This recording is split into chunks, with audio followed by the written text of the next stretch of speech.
warahmatullahi wabarakatuh. Waalaikumsalam warahmatullahi wabarakatuh. Selamat pagi menjelang siang dan salam sejahtera bagi kita semua. Di sini saya akan menjelaskan gambaran tentang visi misi TK Negeri 2 Kaubun.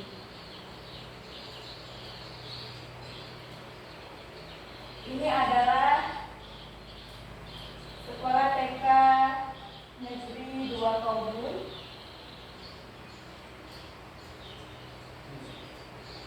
Tahun ajaran 2023-2024 yang beralamat di Jalan Danau Semayang, RT 2, Desa Bunyarapak, Kecamatan Kaubun, Kabupaten Kutai Timur, Provinsi Kalimantan Timur. Ini adalah profil dari TK Negeri 2 Kaubun. Kepala sekolah di sini adalah Tia Ramadhani, SPD. NIP-nya 1989-07-2022-21-2003. Jabatan saya di sini adalah sebagai kepala sekolah. Tempat tanggal lahir saya di Samarinda, tanggal 30 bulan Juli 1989. Alamat saya di Jalan Danau Poso, Desa Bunyarapak, Kecamatan Kaubun, Kabupaten Kutai Timur, Provinsi Kalimantan Timur. Pangkat dan golongan saya adalah golongan 9. Pendidikan saya S1.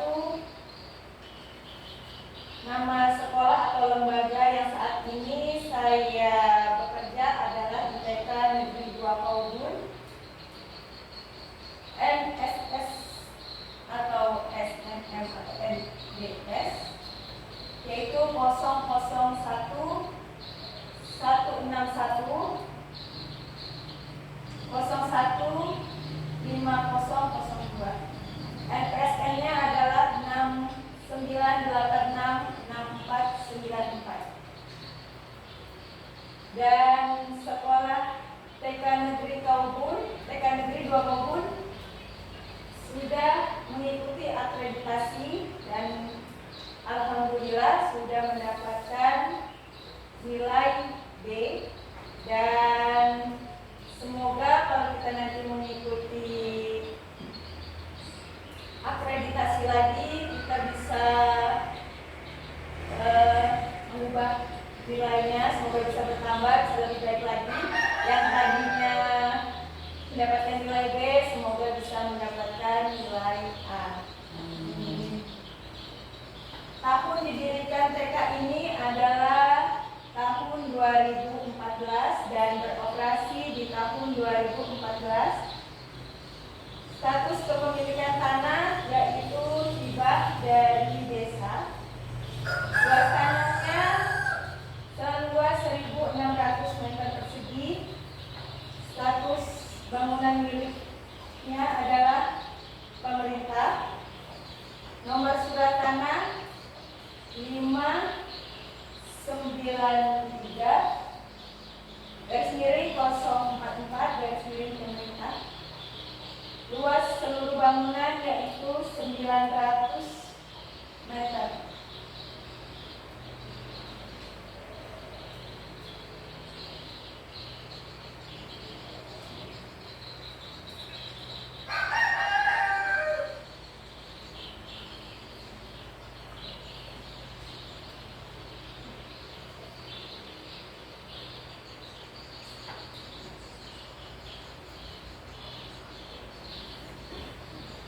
Di sini saya menjelaskan tentang data kepegawaian dan data siswa tahun ajaran 2023-2024. Kepala sekolahnya adalah saya sendiri, yaitu Tia Ramadhani SPD.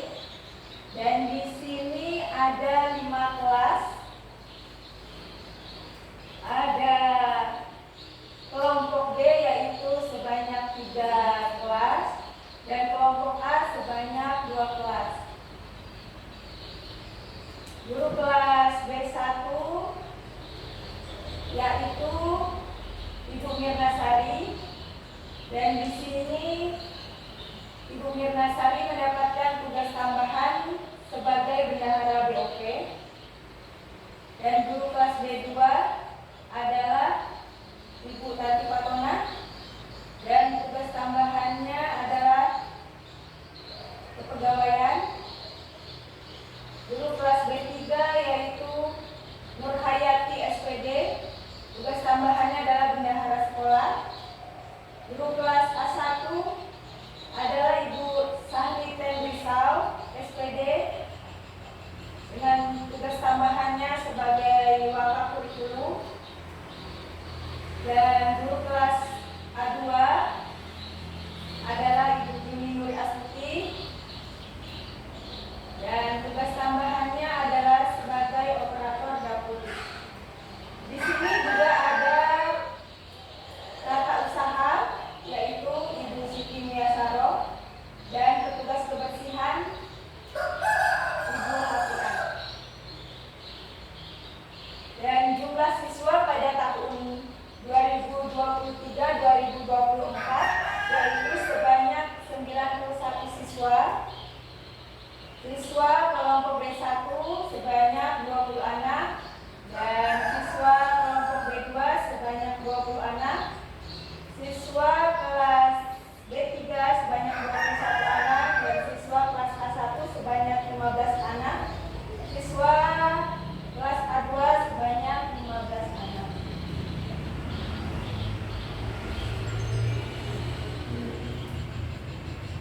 Di sini saya akan memaparkan visi dan misi dari TK Negeri 2. Misinya adalah mewujudkan anak berakhlak cerdas, kreatif, mandiri sejak dini. Misinya adalah 1. Menjadikan anak berakhlak dan berkepribadian diri. Nomor 2 yaitu membentuk karakter serta mandiri anak. Yang ketiga, mempersiapkan anak didik untuk ke jenjang pendidikan selanjutnya. Nomor selanjutnya, tujuan mewujudkan anak yang cerdas, jujur, sopan, kreatif, berkarakter sejak dini, dan menjadikan anak yang mampu menyesuaikan diri dengan lingkungannya. Visi yang kami ambil di sini adalah, kenapa kami mengambil mewujudkan anak yang berakhlak, cerdas, kreatif, dan mandiri sejak dini? Karena kalau kita hanya mewujudkan anak secara cerdas dan kreatif, kalau tidak diimbangi dengan kepribadian atau akhlak yang baik, itu percuma saja. Karena percuma kalau anak-anak cerdas tapi tidak memiliki sopan santun, tata krama yang baik kepada orang tua, kepada teman-temannya. Karena banyak sekali anak-anak yang sudah masih kecil sudah bisa membuli temannya sendiri. Jadi itulah pentingnya kenapa kita harus memberikan pendidikan atau karakter yang baik kepada anak-anak. Dan di sini juga kami mengharapkan anak-anak bisa mandiri sejak dini. Dia tidak bergantung lagi kepada orang tuanya, karena di saat usia dinilah kita sudah bisa mengajarkan kepada anak-anak supaya anak-anak bisa mengerjakan semuanya sendiri.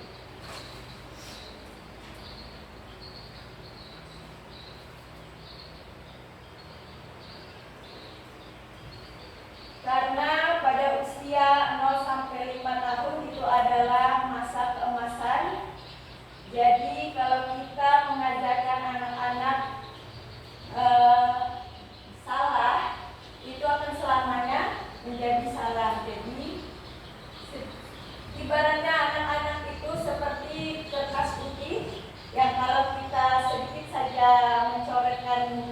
tinta hitam atau tinta merah itu sudah akan membekas pada anak-anak.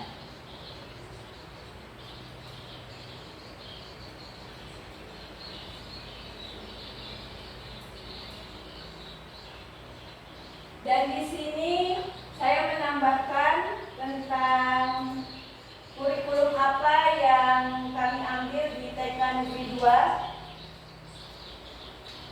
Di sini kami ambil atau memakai kurikulum Merdeka sesuai dengan arahan pemerintah.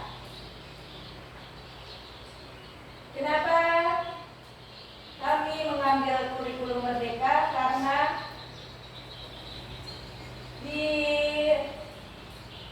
pada kurikulum Merdeka anak-anak bisa lebih berkreasi, bisa lebih kreatif, dan anak-anak bisa menyalurkan bakatnya, tidak terpaku kepada buku.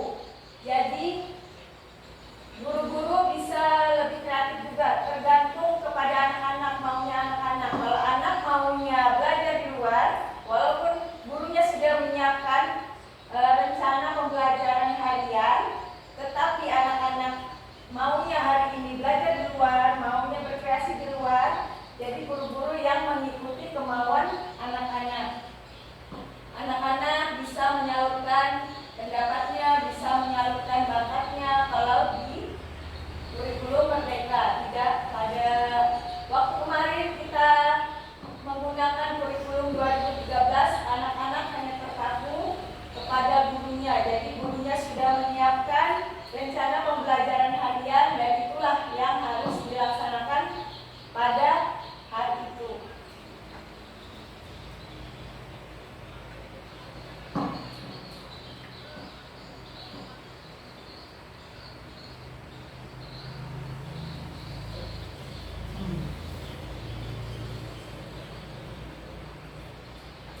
Itu saja yang bisa saya sampaikan. Kurang dan lebihnya saya mohon maaf. Jika ada pertanyaan atau yang masih ingin ditanyakan, boleh.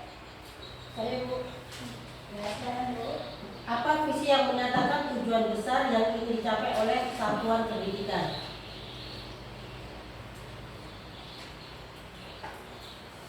Apa visi? Apa visi yang menyatakan tujuan besar yang ingin dicapai oleh satuan pendidikan? Yang menyatakan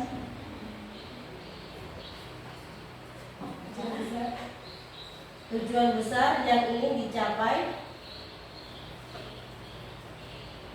oleh satuan pendidikan.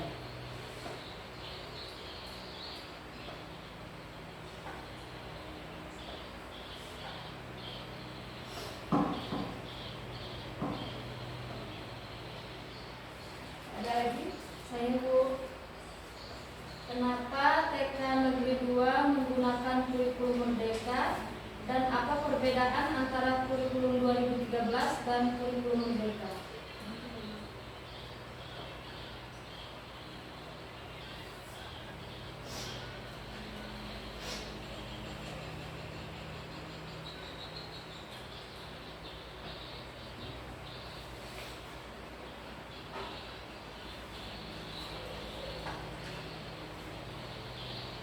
Satu lagi boleh? Saya Bu, Ya, silakan Bu. Pada saat pembuatan visi dan misi, apakah orang tua wali murid dan guru dilibatkan dalam pembuatan?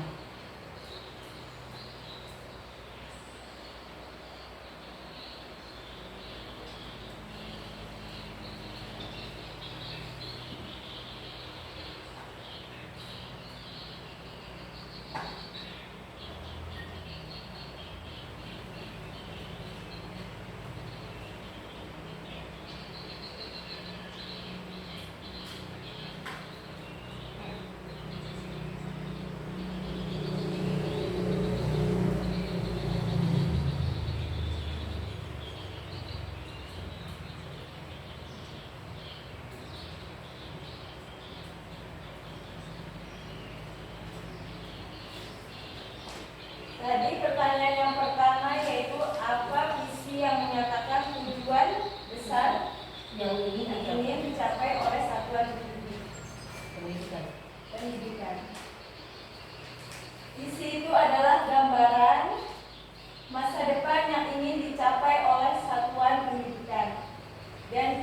tersebut adalah sebagai arahan untuk satuan pendidikan. Jadi di sini isi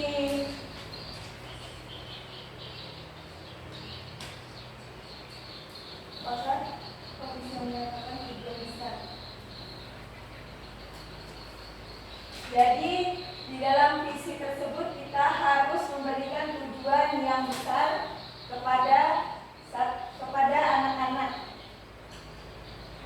yaitu kita harus bisa memberikan arahan kepada anak-anak dan kepada wali muridnya. Mungkin itu saja yang bisa saya jelaskan. Dan pertanyaan yang kedua, kenapa kita memilih kurikulum merdeka? Tadi sudah saya jelaskan bahwa kita kalau mengambil kurikulum merdeka, anak-anak bisa bebas untuk mengekspresikan atau dia bisa menyalurkan bakatnya supaya bakat yang tadi terpendam bisa ditampilkan, bisa diekspresikan, bisa dikeluarkan.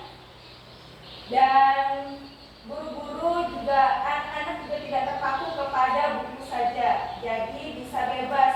Semua media yang ada di sekolahan bisa digunakan, yaitu seperti batu, pasir, atau bisa juga menggunakan air, berbagai sains.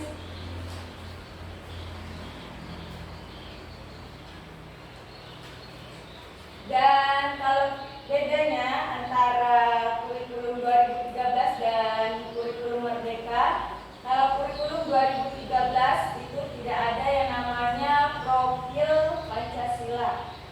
Yang ada adalah, yang hanya ada itu adalah seperti puncak tema. Jadi setiap puncak tema, setiap di akhir kegiatan itu ada kegiatan seperti contohnya rekreasi ke pantai, dan bisa juga kalau mengambil tentang profesi pekerjaan bisa ke pemadam kebakaran.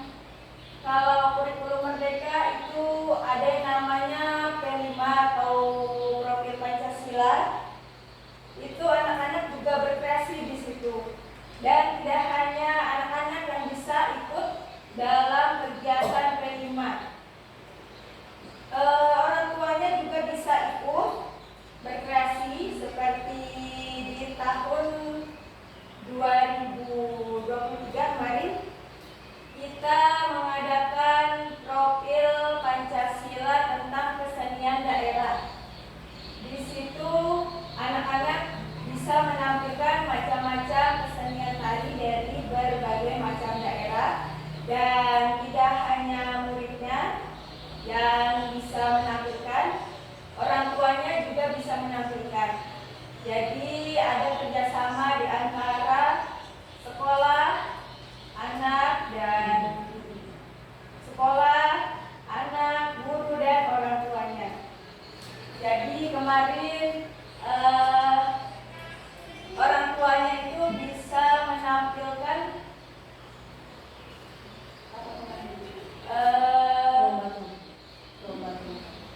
lomba tumpeng. Jadi itu tidak hanya terpaku kepada anaknya saja. Yang pertanyaan terakhir adalah, apakah pembuatan visi misi orang tua dilibatkan dalam pembuatan visi misi? Setiap kami membuat visi misi sekolah, kami melibatkan komite dan orang tua. Jadi sebelum tahun ajaran berlangsung, kami biasanya mengadakan rapat bersama orang tua murid untuk membuat visi dan misi sekolah. Jadi sama-sama kita merancang bagaimana visi dan misi dan tujuan apa yang ingin kita capai. Karena sangat penting keterlibatan antara guru dan orang tua.